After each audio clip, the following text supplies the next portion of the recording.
ये ज्ञात हुआ कि कांग्रेस पार्टी के राष्ट्रीय अध्यक्ष श्री मल्लिकार्जुन खड़गे जी और अन्य वरिष्ठ नेता जैसे श्री राहुल गांधी, श्रीमती प्रियंका गांधी, श्री वेणुगोपाल जी इत्यादि अकस्मात धरने पर जा बैठे और ये भी बताया गया कि वो स्थान धरने के लिए बहुत ज्यादा अनुकूल नहीं है, उससे बहुत ज्यादा असुविधा हो रही है जनसाधारण को।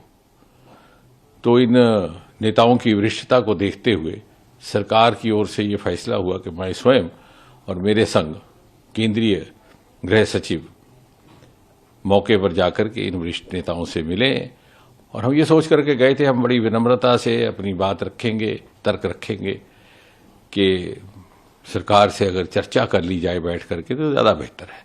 बहरहाल वहां पहुंचने पर हमें श्री राहुल गांधी जी ने ये आग्रह किया कि यदि सरकार संसद में चर्चा के लिए तैयार हो जाती है नीट और उसके साथ संबंधित शिक्षा संबंधित विषयों को लेकर के, तो वो तुरंत अपना धरना समाप्त कर देंगे। मैंने ये बात उनसे एक मर्तबा नहीं 2-3 बार पूछी। उसके उपरांत मेरे हमरा केंद्रीय गृह सचिव थे, उन्होंने भी पूछा कि will you immediately and this धरना इफ यू गेट एश्योरेंस। बोले हाँ। फिर हमने थोड़ी सी मुशक्कत की, एक्सरसाइज की, सरकार के शीर्ष नेतृत्व से चर्चा हुई और हमें ये कहा गया कि आप सरकार की ओर से उनको आश्वासन दीजिए कि सरकार को कोई आपत्ति नहीं है, सरकार तैयार है संसद में चर्चा करने के लिए, नीट को लेकर के भी, उसके साथ संबंधित विषयों को लेकर के भी, जो आंदोलन है उसको लेकर के भी। हमने जब ये बात वहीं पर राहुल गांधी जी के आगे दोबारा रखी तो बोले कि साहब मुझे तो शिक्षा मंत्री का इस्तीफा भी चाहिए। तो हमने कहा साहब अभी कुछ ही क्षण पहले आपसे बार बार जब पूछा गया कि आपका क्या मुतालबा है तो आपने ये कहा था कि अगर मुझे ये आश्वासन दिया जाए कि संसद में कांग्रेस पार्टी को भारत सरकार चर्चा करने देगी या करने के लिए तैयार है तो मैं तुरंत ये धरना समाप्त कर दूंगा। लेकिन अब आप अपनी बात से हट रहे हैं। तो बोले साहब ये तो मेरी मर्जी है, मेरी मांगें बदल चुकी हैं। हमने कहा साहब this is not fair, you are changing the goal post. बोले दिस इज माई विश।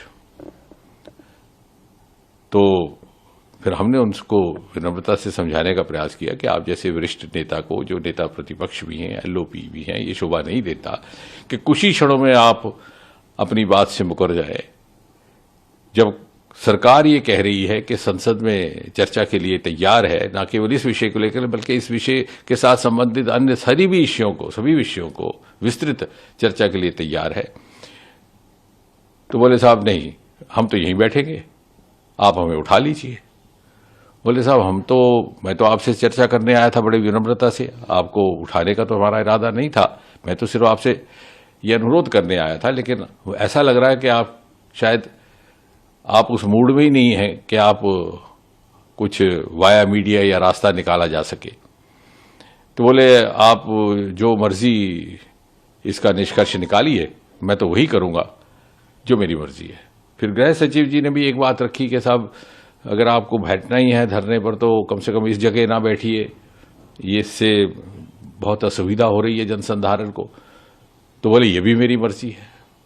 तो मुझे बड़े अफसोस के साथ कहना पड़ता है, ये बड़ा ही दुर्भाग्यपूर्ण है कि एलओपी का इस प्रकार का व्यवहार रहे कि वो अपने पक्ष को इतनी जल्दी बदलते हैं। और इसका अर्थ ये हुआ कि वो कन्फ्लिक्ट के मूड में है, वो चाहते ही नहीं कि सरकार के साथ सहयोग करके जनहित के विषयों पर चर्चा की जाए या जनहित के विषयों को आगे बढ़ाया जाए। वो ये मन बना करके आए हैं कि कन्फ्रंटेशन हो, कन्फ्लिक्ट हो, मुझे कोई मुद्दा मिले। लेकिन हम जानते हैं इस देश का आम इंसान, आम नागरिक इतनी समझ रखता है कि उस प्रकार की पॉलिटिकिंग में या इस तरह की राजनीतिक नौटंकी के झांसे में नहीं आने वाला। और जहां तक सरकार का ताल्लुक है, आपको स्मरण हुआ आज प्रातः ही प्रधानमंत्री जी ने बहुत स्पष्ट कहा है कि नीट और पेपर लीक इत्यादि विषयों के लेकर के जो लोग भी जिम्मेवार हैं उनके खिलाफ कड़ी से कड़ी कार्रवाई की जाएगी, की भी जा रही है। बहुत सारे लोग हिरासत में भी लिए गए हैं। ये एक ऐसा विषय है जिससे लगभग देश का हर प्रदेश मुतासिर हुआ है, प्रभावित हुआ है, और हम अपने बच्चों के साथ अन्याय नहीं होने देंगे, ना ही बर्दाश्त करेंगे।